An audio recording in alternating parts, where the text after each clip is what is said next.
Hello guys, வணக்கம். இது உங்க ஹரி. ரொம்ப நாள் கழிச்சு நான் இன்னைக்கு வீடியோ போடுறேன்.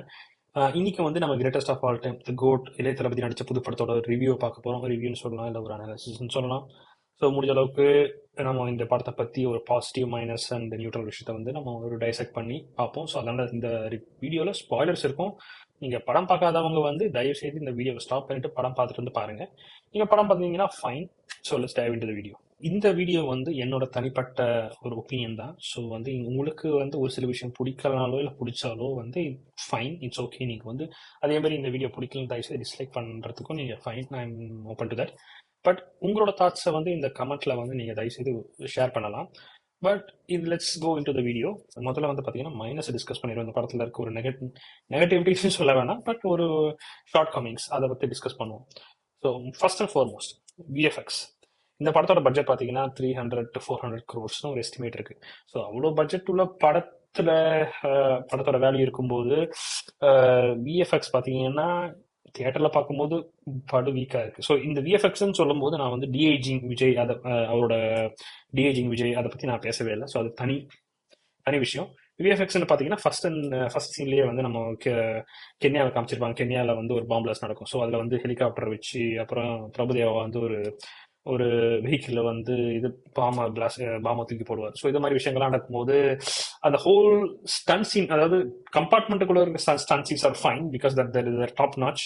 பட் அதை விட்டு வெளியே நடக்கிற ட்ரெயினுக்கு வெளியே நடக்கிற விஷயங்கள்லாம் பார்த்தீங்கன்னா அந்த ஹெலிகாப்டர் அந்த விஷயங்கள் பாம் பிளாஸ்ட் இதெல்லாம் வெடிக்கும்போது பார்த்தீங்கன்னா ரொம்பவே ஒரு ஆர்டிஃபிஷியலா வந்து. நான் ஏன் இந்த விஎஃப்எக்ஸ் விஷயத்தை ஒரு எம்பசைஸ் பண்ணி சொல்றேன், அதாவது அழுத்தத்தோட சொல்றேன்னு பார்த்தீங்கன்னா நம்ம வந்து 2024 இருக்கும். ஸோ இந்த டைம்ல வந்து டெக்னாலஜிலாம் எவ்வளோ டெவலப் ஆயிருச்சு. ஹாலிவுட்லாம் எங்கேயோ போயிருச்சு. ஐ மீன் ஹாலிவுட்லயும் கொஞ்சம் கேவலமான விஎஃப்எக்ஸ்லாம் இருக்கு இப்போ மார்வல் மூவிஸ்ல. பட் அதை விட்டு பார்க்காம மற்ற விஷயங்களை ஓவரால பாசிட்டிவா மட்டும் எடுத்தீங்கன்னா நம்ம வந்து இந்தியன் மூவி ஸ்டாண்டர்ட்ஸ்லேயும் ஃபார் எக்ஸாம்பிள் தெலுங்கு மூவி இண்டஸ்ட்ரியில பார்த்தீங்கன்னா அவங்க வந்து ஒரு ஸ்டெப் அதிகமாகவே இருக்காங்க தமிழ் மூவி இண்டஸ்ட்ரியை கம்பேர் பண்ணும்போது. கோச்சிக்காதீங்க, தமிழன் தான், ஃபுல் அண்ட் ஃபுல் தமிழன் தான். தமிழ் மூவி தான் சப்போர்ட் பண்ணுவேன் நான் ஃபர்ஸ்ட் அண்ட் ஃபார்மோஸ்ட். பட் இருந்தாலும் வந்து இந்த பாம்ப்லாஸ்ட் சீன்லாம் பார்க்கும்போது கொஞ்சம் ஆர்டிஃபிஷியலாகவே இருக்கு. அதை கொஞ்சம் நல்லா பண்ணியிருக்கலாம். But it's fine. ஸோ இந்த பட்ஜெட்டுக்கு வந்து அது ஒரு பெரிய மைனஸாக தோணுது. இப்போ படத்தோட நெக்ஸ்ட் மைனஸ்க்கு போவோம். நெக்ஸ்ட் மைனஸ் என்னன்னு பார்த்தீங்கன்னா நம்ம ஹீரோ விஜயோட கேரக்டர் இஸ் குட். பட் அவரோட decision making from start to finish, அதாவது பிகினிங்ல இருந்து எண்டு வரைக்கும் வந்து அவரோட டிசிஷன் மேக்கிங் வந்து ஒரு கேள்விக்குறியாவே இருக்கும். நான் என்ன சொல்ல வரேன்னா, ஃபார் எக்ஸாம்பிள் வந்து அவங்க வெளிநாட்டில் வந்து இருக்காரு, அதாவது பேங்காக் போயிருப்பாரு. அவங்க ஃபேமிலி கூட்டிட்டு போயிருக்காரு. ஒரு சண்டை நடக்குது. அதுக்கப்புறம் வந்து ஸ்னேகா அவங்க கேரக்டர் வந்து ஹாஸ்பிட்டல் அட்மிட் ஆகுறாங்க. இந்த டைம்ல வந்து ஒரு ஃபேமிலி மேனா ஒரு ஃபாதரா என்ன பண்ணணும், அந்த பையனுக்கு கால் வலிக்குதுன்னு சொல்லும்போது இவர் கூட்டிட்டு போயிருக்கணும் கூடவே ரிசப்ஷன்ல. பட் கூட்டிட்டு போகாம கால் வலிக்குது தூக்கி வச்சுட்டு போயிருக்கலாம். பட் அது பண்ணாம வந்து அவர் இவ்வளவு விஷயம் நடந்தும் வந்து உட்கார வச்சுட்டு அவர் கீழே சைன் போட போயிடுவாரு. போயிட்டு வந்தா பையன் இருக்க மாட்டான். அப்புறம் உங்களுக்கே தெரியும் என்ன நடந்திருக்கும். ஸோ அது வந்து ஒன்னாவது விஷயங்கள். இதுக்கு அடுத்த விஷயங்கள் பாத்தீங்கன்னா வந்து எங்கர் விஜய் வந்து ஹீரோ விஜய் வீட்டில் இருப்பார். இருக்கும்போது அவர் எங்கர் விஜயோட கேரக்டர் தான் வந்து ரொம்ப ஸ்மார்ட்டான கேரக்டர். அவர் வந்து மேனுப்புலேட் பண்ணுவார். ரொம்ப கேம்ல அந்த கேட் அண்ட் மவுஸ் கேம் நடக்கும். அந்த கேம்ல பாத்தீங்கன்னா அவரு தான் வந்து அஹெடா இருப்பார் ஹீரோ விஜய் கம்பேர் பண்ணும்போது. அதாவது எங்களோட சீஃப் ஜெயராம் கேரக்டர் வந்து கொலை பண்றது, அப்புறம் அவர் ஃப்ரெண்ட் அஜ்மல் கேரக்டர் கொலை பண்றது, இதெல்லாம் பண்ணும்போது இவர் வீக்கா தெரியவார். நம்ம வந்து ஹீரோ நீங்க சொல்லலாம் ஒரு நார்மல் விஜய் அப்படின்னு வயசாயிருச்சு. But at same time he is doing all the stunts. இதெல்லாம் பண்ணும்போது நம்ம வந்து ஒரு கமர்ஷியல் மூவி பார்க்கணும். கமர்ஷியல் மூவி பார்க்கும்போது ஒரு இவர் சைட்ல வந்து ஒரு எஃபர்ட்டும் போடாம எப்படியோ கடைசியில அரெஸ்ட் பண்ணிடுவாரு. அரெஸ்ட் பண்ணும்போதும் பாத்தீங்கன்னா ஒரு கோயின்சிடென்டா அரெஸ்ட் பண்ணுவாரே தவிர வந்து பயங்கரமா ஸ்கெட்ச் போட்டு பிளான் போட்டுலாம் பண்ண மாட்டாரு. இந்த வைபவ் வந்து யோகி பாபு கேரக்டர் வந்து எதார்ச்சியா பார்க்கும்போது தான் வந்து அது வந்து கோயின்சிடென்ட் நடக்கும். அந்த டைம்ல பார்க்கும்போது அரெஸ்ட் பண்ணுவாரே தவிர வந்து ரொம்ப ஸ்கெட்ச் போட்டெல்லாம் தூக்க மாட்டாரு. அந்த செகண்ட் வந்து அவர் அரெஸ்ட் பண்ணிடுவாரு. அரெஸ்ட் பண்ணி இன்டர்கேட் பண்ணும்போது அப்பயும் மேனிபுலேட் பண்ணுவாரு. இந்த எங்க விஜய் மேனிபுலேட் பண்ணும்போது அப்புறம் ஷூட் பண்ணதுக்கு அப்புறம் பிரசாந்த் ஷூட் பண்ணதுக்கு அப்புறம் ஓகே ஃபைன், அது இந்த விஷயத்தை எக்ஸ்பிளைன் பண்ணிருக்க மாட்டாங்க. ஸோ நெக்ஸ்ட் மைனஸ் வந்து நிறைய விஷயங்களும் எக்ஸ்பிளைன் பண்ணிருக்க மாட்டாங்க படத்துல. ஸோ அது ஒரு பெரிய எப்படி வந்து பிரசாந்த் மேபி நீங்க சொல்லலாம் அது புல்லட் வந்து ரொம்ப ரப்பர் புல்லட் சொல்லலாம். பட் ஆனா பியர்ஸ் ஆகும் மேபி உள்ள வந்து புல்லட் ப்ரூஃப் வெஸ்ட் வச்சிருக்காருன்னு சொல்லலாம். அதெல்லாம் நிறைய விஷயங்கள் வந்து படத்துல எக்ஸ்பிளைன் பண்ணாதது ஒரு ஒரு அடுத்த ஒரு நெகட்டிவ். பட் வந்து நம்ம coming back to the Vijay's decision making பாத்தீங்கன்னா எங்க விஜய் கூட்டிட்டு போவார் கார்ல கூட்டிட்டு போகும்போது, ஐ மீன் அரெஸ்ட் பண்ணதுக்கு அப்புறம் கார்ல கூட்டிட்டு போகும்போது அவர் கையில கன் இருக்கும். எதுக்கு அவர் கையில கண்ணை கொடுக்குறாருன்னு தெரியல. அந்த கண்ணை வச்சு ஒரு மண்டையில டப்புன்னு அடிச்சுட்டு கார் ஸ்லிப் ரோல் ஆயிட்டு அதுக்கப்புறம் வந்து இவர் எடுத்துக்கிறாங்க. மேபி அது இன்டென்ஷனல் சொல்லலாம். வந்து இது மாதிரி வந்து மோகன் கேரக்டருக்கு போய் ரீச் ஆகிறதுக்கான ஒரு ஒரு பிளேன்னு சொல்லலாம். பட் அந்த விஷயத்தை வந்து படத்துல வந்து ஸ்ட்ராங்கா எம்பசைஸ் பண்ணியிருக்க மாட்டாங்க. எப்படின்னா நீங்க டார்க் நைட் படத்துல ஜோக்கர் மாற்ற விஷயங்கள் இருக்குல்ல, ஜோக்கர் மாட்டி வெளியே வர விஷயம், அந்த மாதிரி வந்து இந்த படத்துல வந்து, சாரி ஃபார் கம்பேரிங், பட் இந்த படத்துல வந்து இவரே தேவலாம் போய் மோகன் சார் கிட்ட மாற்ற விஷயங்கள் வந்து அந்த அளவுக்கு எம்பசைஸ் பண்ணிருக்க மாட்டாரு. வந்து ஸ்கிரீன் பிளே ரொம்ப ஃபாஸ்டா போறதுனால வந்து நம்மளால, ஐ மீன் ஈவன் அண்ட் எஜுகேட்டட் ஆடியன்ஸால வந்து கஷ்டமா இருக்கும் ஃபாலோ பண்றது. எங்க நடக்குது எது நடக்குது ரொம்ப ஃபாஸ்டா நடக்கிறதுனால கொஞ்சம் கன்ஃபியூஸா இருக்கும். ஸோ அடுத்த முக்கியமான டிசிஷன் மேக்கிங், விஜய் கேரக்டரோட டிசிஷன் மேக்கிங் பாத்தீங்கன்னா வந்து கிளைமேக்ஸ்ல வந்து ரெண்டு பேரும் ஃபேஸ் டு ஃபேஸ் நிப்பாங்க. அதாவது சிதம்பரம் ஸ்டேடியத்துல அப்படி நிக்கும்போது பிரேம்ஜி கேரக்டர் வந்து டெட்டனேட்டர் எடுத்து ஸ்டீல் பண்ணிட்டு ஓடிடுவாரு. ஸோ அப்ப வந்து மோகன் சார், அதாவது வில்லன், அதாவது முக்கியமான ப்ரிஷியஸ் ஆசெட் வந்து இவர்கிட்ட இருக்கும்போது அவர் ஓடும்போது வந்து வில்லன் விஜய் கிட்ட சொல்லணும்னு அவசியமே கிடையாது. இவர் வந்து அங்க பாரு உன் மாமா வந்து டெட்டனேட்டர் தூக்கிட்டு ஓடுறான் அப்படின்னு. ஏன்னா அது கையில அவர் ஓடிட்டு வந்து இந்த இவர் கையில கொடுத்தாருன்னா முடிஞ்சது, படம் சால்வ்டு. பட் அதை விட்டு தேவையில்லாம டிவியை பாரு அப்படின்னு சொல்லும்போது அவரை சேஸ் பண்ணி இவரை சேஸ் பண்ணி தேவையில்லாத ஒரு ஒரு 30 மினிட்ஸ். பட் குட் திங், அதை பத்தி நம்ம லேட்டரா பேசுவோம், அது ஒரு பாசிட்டிவ் திங் தான். பட் கிளைமேக்ஸுக்கு நம்ம போகும்போது அந்த டெட்டனேட்டர் தான் பொண்ணு கைக்கு போயிடும். அவரோட பொண்ணு கைக்கு போகும்போது பொண்ணு அங்கதான் இருக்கும், டெட்டனேட்டரும் அங்கதான் இருக்கும். ஸோ இவங்க ரெண்டு பேரும் நடக்கிற ஃபைட்ல இவர் தான் கொஞ்சம் கீழே இருப்பாரு. அப்படி இருக்கும்போது நிறைய விஷயத்துல வந்து டெட்டனேட்டரும் ஒரு கைக்கு வந்துடும், பொண்ணை வந்து அந்த இடத்த விட்டு போன்னு சொல்றதை விட்டுட்டு அந்த பொண்ணு அங்கேயே தான் வேடிக்கை பார்த்துக்கிட்டு இருக்கும். ஸோ அது ஒரு, அந்த விஷயம் வந்து எனக்கு ஏன்னு தெரியல. பிளஸ் வந்து அவரு ரெண்டும் கைக்கு வந்துடும். கைக்கு வரும்போது வந்து எங்க விஜய், அது வில்லன் விஜய் கீழே விழுந்திருப்பாரு. ஆனா அதை பத்தி ஒரு பொண்ணை கட்டி பிடிச்சிட்டு ஃபீல் பண்ணிக்கிட்டு இருப்பாரு, அதை அவர் செத்துறான் இல்லையான்னு பார்க்காம. ஸோ அந்த ஒரு விஷயம். ஸோ இந்த மாதிரி விஷயங்கள்லாம் பாத்தீங்கன்னா மேல சேப்பாக் சைடு நடத்துல மேல விஷயம் வந்து என்னதான் கெத்தா இருந்தாலும் அங்க வந்து இவரோட டிசிஷன் மேக்கிங் வந்து ரொம்பவே வீக்கா இருக்கும். எப்படியோ மேனேஜ் பண்ணி அவரை சுட்டு, வில்லனை சுட்டு சாவடிச்சுக்காரு. ஸோ அது okay fine. But apart from that படம் எப்படி முடியுதுன்னு ஒரு காமிச்சிருக்க மாட்டாங்க. ஏன்னா க்ளோன்ற அடுத்து, ஏன்னா வந்து படம் முடியும் போது க்ளோன்ற ஒரு ஒரு ஒரு ஐடியா எஸ்டாப்ளிஷ் பண்ணியிருப்பாங்க. அது செத்தது வந்து க்ளோன் தான், பட் ஆனா வந்து உண்மையான விஜய் வந்து, உண்மையான பையன் விஜய் வந்து க்ளோனை இது பண்ணியிருக்கான் அப்படின்னு. எதுக்கு அந்த லீடு கொடுக்குறாங்கன்னு தெரியல. உண்மையான வில்லனே அவர் தான். ஏன்னா பார்ட் 2 எடுக்க போறாங்களா இல்லையான்னு தெரியல. ஏன்னா விஜய் சார் இதுக்கு மேல நடிக்க மாட்டேன்னு சொல்லியிருக்காரு. பட் ஏன் பார்ட் 2க்கான ஒரு லீடு வந்து, முக்கியமான லீடு, இது சாதா லீடு சொல்ல முடியாது. ஏன்னா வந்து நீங்க மங்காத்தா படத்துல பாத்தீங்கன்னா வந்து அர்ஜுன் அண்ட் அஜித் கேரக்டர், இவங்க ரெண்டு பேரோட கேரக்டர் வந்து ஃப்ரெண்ட்ஸ் நம்ம தெரிஞ்சிடும். அதுக்கப்புறம் ஒரே ஒரு விஷயம் வந்து ட்விஸ்ட்னு சொல்லி நம்ம வந்து நம்ம அந்த படத்துல வந்து கண்டினியூ பண்றதுக்கு எதுவும் இல்லை. இந்த படத்துல வந்து முக்கியமான விஜய் கேரக்டர், அது வில்லன் விஜய் கேரக்டரே வந்து உயிரோட தான் இருக்கும்போது நம்ம எதுக்கு லீடு கொடுக்கணும் if you not making part 2 of the movie. So அது வந்து ஒரு அகைன் கேள்விக்குறியா இருக்கு. Okay, it's fine. ஸோ இப்போ இதுக்கப்புறம் வந்து நம்ம ஒரு படத்தோட பிளஸ் பாசிட்டிவ்ஸ்க்கு போவோம். படத்தோட பாசிட்டிவ்ஸ்னு பார்த்தீங்கன்னா எனக்கு முதல்ல வர்றது விஜய் சார். அவரோட முக்கியமா வந்து ஓல்டர் விஜய் சார் வந்து இட்ஸ் அவரோட கேரக்டர் ஓகே. பட் ஆனால் அவரோட ஐ மீன் இந்த வில்லன் விஜய் இருக்கார்ல, ஒரு சின்ன விஜய், அவரோட கேரக்டர் பார்த்தீங்கன்னா பக்காங்க. ஐ மீன் அத மாதிரி ஒரு நெகட்டிவ் கேரக்டர், ஐ மீன் விஜய் சாரோட நெகட்டிவ் கேரக்டர் வந்து கடைசியா ஒரு நல்ல நெகட்டிவ் கேரக்டர் எப்ப பார்த்தேன்னு பார்த்தீங்கன்னா ஆஹ், பிரியமுடன் ஒரு மூவி இருந்துச்சு, நீங்க நிறைய பேர் பார்த்திருப்பீங்களான்னு தெரியாது. ஸோ அந்த படத்தை ஒரு அவரோட அவரோட உண்மையான கேரக்டர் ஒரு நெகட்டிவ் கேரக்டர் தான். அதுக்கப்புறம் நிறைய ஒரு சில படங்களை நெகட்டிவ் கேரக்டர் பண்ணியிருந்தாலும், ஃபார் எக்ஸாம்பிள் ஏடிஎம், அந்த அளவுக்கு ஒர்க் அவுட் ஆயிருக்காது. அதுக்கப்புறம் இந்த படத்துல தான் வந்து தாறுமாறா ஒர்க் அவுட் ஆயிருக்கு. ஐ மீன் ஸோ வந்து அவரோட நெகட்டிவ் கேரக்டர், அதாவது எங்க விஜய் கேரக்டர் வந்து சரியான, அவரோட ஆக்டிங்கும் சரி, அவர் பண்ற விஷயங்களும் சரி, அவர் ஜாலியா ஒரு சின்ன சின்ன விஷயங்கள் எடுத்துக்கிறதும் சரி, சைக்கோத்தனமான பேசுற விஷயங்களும் சரி, ஐ மீன் பண்ற விஷயங்களும் சரி, இதெல்லாமே பாத்தீங்கன்னா ஒரு ஒரு புதுசா இருந்துச்சு பாக்குறதுக்கு. ஸோ இந்த டைம்ல ஸோ அது ஒரு பெரிய plus point. I really like it. And then second என்னன்னு பாத்தீங்கன்னா அதே மாதிரி அவரோட கேரக்டர் தான் டிஏஜிங் விஜய். நாம வந்து இந்த பாட்டுல இந்த டீசர் எல்லாம் பார்க்கும்போது அந்த அளவுக்கு ஒரு இதுவா இல்லாம இருந்தாலும் படத்துல பார்க்கும்போது அது நல்லாவே பண்ணியிருக்காங்க. ஸோ அதுக்கு வந்து ரொம்ப விஎஃப்எக்ஸ் என்னதான் மற்ற விஷயத்துல வந்து அந்த அளவுக்கு வீக்கா இருந்தாலும், இந்த விஷயத்துல பாத்தீங்கன்னா டிஏஜிங் விஜய் வந்து கேரக்டர் வந்து say it's really it's really good effort. And அதாவது இந்தியன் சினிமா அது மாதிரி பார்க்கும்போது டோட்டலா வந்து ஒரு விஜய் வந்து ஷேப் பண்ணிட்டு சும்மா நடிக்கிற யங்கர் விஜய், லியோ படத்துல நடிக்கிற மாதிரி யங்கர் விஜய் நடிக்க சொல்லாம இந்த படத்துல பார்க்கும்போது உண்மையானுமே வந்து ஒரு யங்கர் விஜய், அந்த கேரக்டர் பாடி எல்லாம் பார்க்கும்போது ஒல்லியா, ஸோ அது பயங்கரமாவே சூட் ஆச்சு. ஸோ அது வந்து பெரிய பெரிய பிளஸ்ங்க. ஸோ அதுக்கப்புறம் பார்த்தீங்கன்னா ப்ளஸ் என்னன்னு பார்த்தீங்கன்னா கொரியோகிராஃபி வந்து வழக்கம் போல பாட்டில் வந்து விஜய் சார் படத்தில் யூஸ்வலாகவே கொரியோகிராஃபி நல்லா இருக்கும். இந்த படத்துலையும் பார்த்தீங்கன்னா கொரியோகிராஃபி டாப் டக்கர், எதுவும் சொல்றதுக்கு இல்லை. அடுத்து வந்து நம்ம நியூட்ரல் விஷயங்களுக்கு போவோம். நியூட்ரல் விஷயங்கள் பார்த்தீங்கன்னா நடுத்தரமான விஷயங்கள், அது பாசிட்டிவும் இல்லாமல் நெகட்டிவ் இல்லாமல் நடுவில் இருக்க விஷயங்கள், இது வந்து இந்த படத்தில் நிறைய இருக்கு.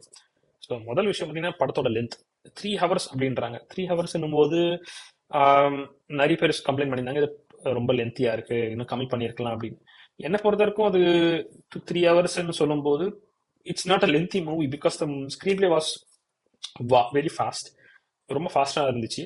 ஆனா அட் த சேம் டைம் அந்த லென்த்ல வந்து 3 hours வந்து நிறைய விஷயங்களை எக்ஸ்பிளைன் பண்ணியிருக்கலாம்னு தோணுச்சு. நிறைய விஷயங்கள் வந்து கதையில வந்து ஒரு சில விஷயங்களை வந்து ஒரு கேள்விக்குறியாவே இருக்கும்போது இந்த படத்தை 3 hours நீங்க இப்போ நம்ம வந்து ஒரு படம் பாக்குறோம்னா வந்து 3 hours படம் இருக்கும்போது யாரும் கம்ப்ளைண்ட், நீங்க 3.5 hours படம் எடுங்களேன். அவெஞ்சர்ஸ் என் கேம்லாம் இருக்கு ஓகேங்களா, I mean top of the mind அந்த படம் தான் வருது சொல்றேன். ஸோ டைட்டானிக் என் கேம்லாம் இருக்கும்போது இந்த படங்கள்லாம் பார்க்கும்போது யாரும் லென்த்தை வந்து கிரிட்டிசைஸ் பண்ணல. படம் வந்து 3 hours எப்படி ஸ்டோரி எடுத்துட்டு போறாங்கன்றது தான் முக்கியம். ஸோ அதனால வந்து நம்ம ஸ்டோரியை வந்து 3 hours உங்களுக்கு வந்து நிறைய டைம் இருக்கு. அந்த டைம்ல வந்து நீங்க வந்து ரஷ்ஷும் பண்ணாம நீங்க வந்து லேகும் அடிக்காம நீங்க வந்து பக்காவா எடுத்துட்டு போகணும். இந்த டைம் இங்க இந்த படத்துல வந்து ஸ்டார்டிங்ல லேகா இருந்தாலும் செகண்ட் ஹாஃப் ரஷ்ஷிங் ரொம்ப ஃபாஸ்டா இருக்கிறதுனால படம் okay, but at same time it's very rushing. So அந்த அந்த அதுக்கு பதிலா நிறைய விஷயங்களை வந்து எக்ஸ்பிளைன் பண்ணியிருக்கலாம். I mean it won't take more than couple of minutes for each explanations. For example Prashanth வந்து மறுபடியும் திரும்பி வராது இப்படின்னு ஒரு நம்மளா ஒரு கெஸ் பண்ண விட்டுருக்காங்க. இந்த மாதிரி வந்து படத்துல வந்து நிறைய கெஸ்ஸிங் விட்டா படத்தோட ஒரு ஒரு டெப்த், அதாவது ஒரு அண்டர்ஸ்டாண்டிங்கே வந்து I mean this is based on it's not this movie is based for like family audience and commercial, it's commercial movie. So இந்த மாதிரி மூவி பண்ணும்போது நம்ம ஆடியன்ஸ்க்கு இது எல்லாத்தையும் விட முடியாது. ஏன்னா வந்து எல்லா A centre B centre C சென்டர்ல இருக்கவங்கலாம் பார்ப்பாங்க. ஸோ அந்த மாதிரி பார்க்கும்போது முடிஞ்ச அளவுக்கு எக்ஸ்பிளைன் பண்ணுங்க. எக்ஸ்பிளைன் பண்ணிட்டு ஸ்லோவா எடுத்துட்டு போங்க. அதே டைம்ல ரொம்ப ஃபாஸ்டும் எடுக்காம ரொம்ப ஸ்லோவும் எடுக்காம ஒரு டீசென்ட் பேஸ்ல ஸ்டார்டிங் டு ஃபினிஷ் எடுத்துட்டு போங்க. ஸோ அதுதான் கேட்கணும். ஸோ இது வந்து லென்த் ஆஃப் த மூவி வந்து நான் நெகட்டிவ்னு சொல்ல மாட்டேன், பாசிட்டிவ் சொல்ல மாட்டேன். It's neutral thing. And then screenplay, same with screenplay because லென்த்தோட இதுதான் வந்து ஸ்க்ரீன் பிளே. ஸ்க்ரீன் பிளேவும் பார்த்தீங்கன்னா ஒரு சில இடத்துல லேக் அடிச்சுது, ஒரு சில இடத்துல ரஷ் ஆன மாதிரி இருந்துச்சு. ஸோ வந்து காம்பன்சேட் ரெண்டுமே ஐ மீன் ரெண்டுமே வந்து காம்பன்சேட் பண்ணல. ஸோ அதுதான் வந்து என்னோட பெரிய ஒரு நிட்பிக்னு சொல்லலாம். ஸோ இது வந்து பெரிய மைனஸ்னு சொல்ல முடியாது, அகைன் பாசிட்டிவ்னு சொல்ல முடியாது, but okay it's fine. And then மியூசிக்னு பார்க்கும்போது பாட்டெல்லாம் ஓகேங்க. நம்ம வந்து யூடியூப்ல வந்து ரிலீஸ் ஆன பாட்டுங்கள்லாம் பார்த்தீங்கன்னா எல்லாருமே வந்து கேவலமா இருக்கு அப்படி இப்படின்னாங்க. பட் ஆனா வந்து நம்ம தியேட்டர்ல உட்காரும்போது பாட்டை வந்து யாருமே கம்ப்ளைண்ட் பண்ற அளவுக்கு இல்லாத மாதிரி எனக்கு வந்து தோணுச்சு. ஆனா பாட்டுலாம் ஓகே நல்லா தான் இருந்துச்சு. பட் எனக்கு இருக்க ஒரு ஸ்மால் விஷயம் வந்து இன்னும் நல்லா பண்ணியிருக்கலாம் அப்படின்னு தோணுதுன்னா பேக்ரவுண்ட் மியூசிக் வந்து அந்த அந்த மாதிரி வரும்ல, அந்த மியூசிக்கை வந்து நல்லா தான் எடுத்திருக்காங்க. பட் ஆனா வந்து வில்லன் சைட்ல ஒரு மியூசிக் வரும். அந்த மியூசிக்கை வந்து ஸ்டார்டிங்ல கேட்கும்போது ஒரு ட்ரோல் மியூசிக் மாதிரி தான் இருக்கு. எனக்கு நான் நினைச்சேன் ஃபர்ஸ்ட் சிரிச்சிட்டேன் ஆக்சுவலா, இந்த காமெடி மியூசிக் போட்டிருக்காரு யுவன் சங்கர் ராஜா. ஸோ இன்ஸ்டாகிராம்ல ரீல்ல வரும் ஒரு ஒரு டெம்ப்ளேட் மீம் இந்த சிஏ காமிச்சிட்டு, ஸோ அந்த மியூசிக்கை போட்டிருக்காரா அப்படின்னு எனக்கு தோணுச்சு எனக்கு. ஸோ அதை வந்து இவர் வந்து அவாய்ட் பண்ணிருக்கலாம், இல்ல வேற மாதிரி போட்டிருக்கலாம். வில்லனுக்கு கொஞ்சம் ஸ்ட்ராங்கா போட்டிருக்கலாம், ஹீரோக்கு நல்லா போட்டிருக்காரு. ஸோ அது வந்து அடுத்த ஒரு நியூட்ரல் விஷயம். இதெல்லாம் பாத்தீங்கன்னா நியூட்ரல் விஷயத்த சொல்றேன். Again de-aging of Vijayakanth, de-aging of Vijayakanth and அப்புறம் வந்து டி-ஏஜிங் ஆஃப் யங்கர் விஜய், அதாவது டீனேஜ் விஜய் இருப்பார்ல, ஃபிளாஷ்பேக் இருக்கும், ஃபிளாஷ்பேக்ல வந்து ஸோ அது பாத்தீங்கன்னா நம்ம நல்லா இருக்கணும்னு சொல்ல முடியாது, கேவலமா இருக்கணும்னு சொல்ல முடியாது, ஒரு நல்ல attempt. But at same time it's not great. அதாவது யங்கர் விஜய் இருக்கார்ல, ஐ மீன் வில்லன் விஜய், அந்த அவரோட கேரக்டர் ஐ மீன் அந்த டிஏஜிங் கம்பேர் பண்ணும்போது யங்கர் விஜயோட கேரக்டரோட விஜயகாந்தோட டிஏஜிங்கும் அந்த அளவுக்கு ஸ்ட்ரைக் ஆகல. அந்த அளவுக்கு பாத்தீங்கன்னா ஃபேக்கா, கிளியரா பாத்தீங்கன்னா பிக் ஸ்கிரீன்ல பார்க்கும்போது ஃபேக்காவே இருந்துச்சு. ஐ மீன் அடுத்த நியூட்ரல் விஷயங்கள் பாத்தீங்கன்னா டூ மெனி கேரக்டர்ஸ், டூ மணி விடிவி கணேஷ்லாம் கடைசியில் கிளைமேக்ஸ்க்கு எதுக்கு வராருன்னு தெரியல, சும்மா வர்றது ஒரு ஆப்ரேட்டரா வராரு, காலில் சுட்டு வாங்கிட்டு கம்மன் இருக்காரு. அதெல்லாம் வந்து பெரிய கேரக்டர் போடணும்னு அவசியம், ஐ மீன் அவர் வந்து ஒரு வெல் எஸ்டாப்ளிஷ்ட் ஆக்டர், ஸோ அவரெல்லாம் போடணும்னு அவசியம் இல்லை. ஸோ வந்து இந்த மாதிரி பட்ஜெட்லாம் வந்து விஎஃப்எக்ஸுக்கு இதை ஏன் நான் சொல்றேன்னா, நீங்க வந்து யூஸ் பண்ணுங்க ஃபைன், நீங்க வந்து பெரிய பெரிய கேரக்டர் ஐ மீன் இந்த மாதிரி கேரக்டர் வந்து இந்த மாதிரி விஷயங்களுக்குலாம் யூஸ் பண்றது எனக்கு பெரிய பிரச்சனை இல்லை. பட் எனக்கு ஏன் இந்த மாதிரி கேரக்டர்லாம் ஒரு பிரச்சனையா இருக்குன்னா, விஎஃப்எக்ஸ்ல நம்ம வந்து ஐ மீன் மற்ற விஷயங்கள்ல வந்து நம்ம வந்து இந்த ஃபினான்ஷியல் விஷயங்கள், அதாவது ஒரு பட்ஜெட் விஷயங்கள் வந்து அலோகேட் பண்ணிருக்கலாம்னு தோணுது. ஸோ அந்த மாதிரி அதனாலதான் வந்து எனக்கு வந்து தேவையில்லாத விஷயங்கள் பாட்னாலேயோ இந்த படத்துல வந்து சாங் பிளேஸ்மெண்ட் பாத்தீங்கன்னா, ஒரு அஜ்மல் கேரக்டர் வந்து கொலை பண்ணதுக்கு அப்புறம் பாத்தீங்கன்னா ஒரு சாங் பிளேஸ்மெண்ட் இருக்கும். அந்த சாங் வந்து யூடியூப்ல கேட்கறதுக்கு அந்த அளவுக்கு இல்லாட்டியும் படத்துல பாக்குறது I like it to be honest. But அது ஏன் வருது அப்படின்னும் போது it's out of place, that's those kind of things could have been avoided in the movie, which I am not a fan of. So music overall பார்த்தீங்கன்னா எனக்கு வந்து neutral தான் சொல்லுவேன். இந்த படத்தில் இருக்க அடுத்த நியூட்ரல் விஷயங்கள் பார்த்தீங்கன்னா சினிமோட்டோகிராஃபி. சினிமோட்டோகிராஃபி பெருசாக ஒன்றும் ஸ்டாண்ட் அவுட் பண்ணலை இந்த ஐ மீன் அதே மாதிரி கேவலமாக இருக்குன்னு சொல்ல முடியாது. I mean it was good, but at the same time it was not great. It was there could have been a lot of improvements when it comes to cinematography. That's what I felt personally. அதாவது நிறைய improve பண்ணிருக்கலாம்னு தோணுச்சு, but இல்ல. But okay, again it's not a positive or negative thing in my opinion. ஓவராலா இந்த படம் யாருக்கு அப்படின்னு பாத்தீங்கன்னா, I mean first of all இந்த படத்தை எனக்கு பிடிச்சிருக்கா இல்லைன்னு கேட்டீங்கன்னா கண்டிப்பா பிடிச்சிருக்கு. Compared to previous Vijay sir movies வந்து லியோவா இருக்கட்டும் இல்ல வாரிசா இருக்கட்டும், அதுக்கெல்லாம் கம்பேர் பண்ணா I really had a good time. Like it was fun movie, you know. So இந்த படம் வந்து ஃபேமிலி ஆடியன்ஸ் கண்டிப்பா, விஜய் ஃபேன்ஸ்க்கு கண்டிப்பா. நீங்க விஜய் ஃபேன்ஸ் இல்லாட்டி கேமியோலாம் இருக்கு, அந்த கேமியோ அகைன் வந்து அதெல்லாம் அவாய்ட் பண்ணிருக்கலாம். அவாய்ட் பண்ணிட்டு அந்த படத்தோட பட்ஜெட்டை வேற எங்கேயாவது போட்டுருக்கலாம். But it is there for reason just to have a fun in the movie. So ஓவராலாக இந்த படம் வந்து family audience and Vijay sir fans, I mean Vijay sir fan ஆலாட்டியும் பார்த்தீங்கன்னா நிறைய பேர் எனக்கு தெரிஞ்சு லைக் பண்ணியிருக்காங்க. ஸோ அதனால கண்டிப்பாக வந்து நீங்க படத்தை பார்த்துட்டு வரும்போது வந்து என்னடா கேவலமா இருக்குன்னு கண்டிப்பா சொல்ல மாட்டீங்க.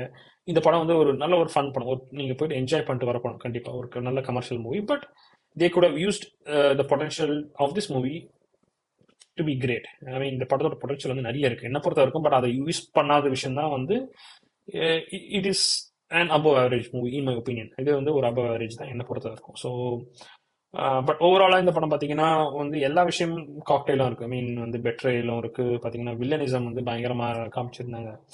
ஸோ ஓவராலா இந்த படம் ஒரு கண்டிப்பா வந்து தியேட்டர்ல பார்க்க வேண்டிய படம். தியேட்டர்ல பார்த்துட்டு என்ஜாய் பண்ணுங்க தயவு செய்து. ஸோ கமெண்ட்ல வந்து நீங்க வந்து உங்களுக்கு பிடிச்ச விஷயம் பிடிக்காத விஷயத்தை பத்தி தயவு செய்து நீங்க கமெண்ட் பண்ணுங்க. நீ கிரிட்டிசைஸ் ஒரு படத்தை வந்து நம்ம கிரிட்டிசைஸ் பண்றது தப்பே இல்லை. ஸோ நான் வந்து I would like to criticise movie even though I was a fan of Vijay sir in the beginning. But now I am more focused on like நான் விஜய் சார் ஃபேனாக தான் இருந்தேன். பட் நவ் இப்பெல்லாம் பார்த்தீங்கன்னா வந்து நான் வந்து ஓவராலாக சினிமாவை ரசிக்க ஆரம்பிச்சிட்டேன். சினிமாவை ரசிக்கும் போது நம்ம வந்து ஒரு ஃபேன், அந்த எனக்கு விஜய் சார்னா கண்டிப்பாக பிடிக்கும். பட் அதுக்காக வந்து நான் வந்து அவர் ஒரு படம் நல்லா நடிக்கும் போது நான் வந்து நல்லா இல்லைன்னு சொல்ல மாட்டேன். படம் நல்லா இருக்கும்போது நல்லா இல்லாத படத்தை வந்து நல்லா இருக்குன்னு சொல்ல மாட்டேன். ஸோ முடிஞ்ச அளவுக்கு நான் வந்து நியூட்ரலாக தான் இருப்பேன் என்னோட சைடில். அதனால வந்து உங்களோட கமெண்ட்டை வந்து நீங்கள் வந்து இந்த யூடியூப் வீடியோக்கில் வந்து தயவுசெய்து ஷேர் பண்ணுங்க. பிடிச்சிருந்தா லைக் பண்ணுங்க, இல்லைன்னா டிஸ்லைக் பண்ணுங்க. It's fine, it's okay. நம்ம அடுத்த வீடியோவில் சந்திப்போம் கூடி சீக்கிரம். ஸோ இதுக்கப்புறம் நிறைய வீடியோ போடுறேன். So until then we meet again. உங்கள் ஹரி.